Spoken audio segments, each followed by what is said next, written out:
Žarko Loušević 1982. godine postaje član Jugoslovenskog dramskog pozorišta i debituje u filmu Progon.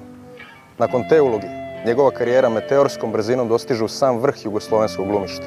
O Žarku, njegovom umetničkom doprinosu, kao i njegove ličnosti i harizmatičnosti, govore najznačajniji ljudi srpske kulture. On je došao iz Crne Gore kao Vukovac, kao najbolji učenik generacije iz gimnazije, kao strašno obrazovan dečko i prilično ozbiljan. Bio je uvek nasmejan i baš smo se od prvog momenta nekako sprijateljili.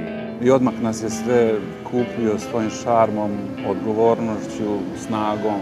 Izuzetno harizmatičan i šarmantan. Žarko je jedan od prvih glumaca koji je zbog srpskih ultranacionalista platio svojim umetničkim životom.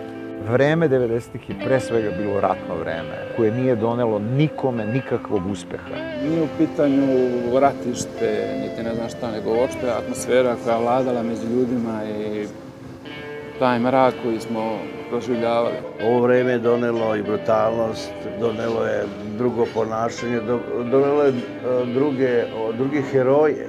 Heroji su postali ubice, oni koji se za drugih vremena kriju po kazamatima i tako odjedanput postadoše učitelju narodu da ga nauče kako se ubija Bog.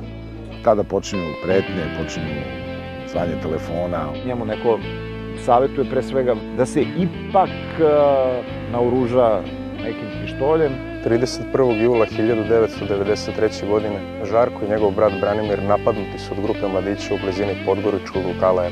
Tom prilikom Žarko je usmrtio dvojicu mladića, braneći svoj i bratovljev život. To je jedna strahovita tragedija koja je pogodila 4 porodice. Kažu da je Loušević na sve načine pokušavao Žarko da situaciju smiri. Mislim da bi svaki čovjek koji je bio na njegovom mjestu tada učinio isto. Beži glumac iz ove zajebane zemlje.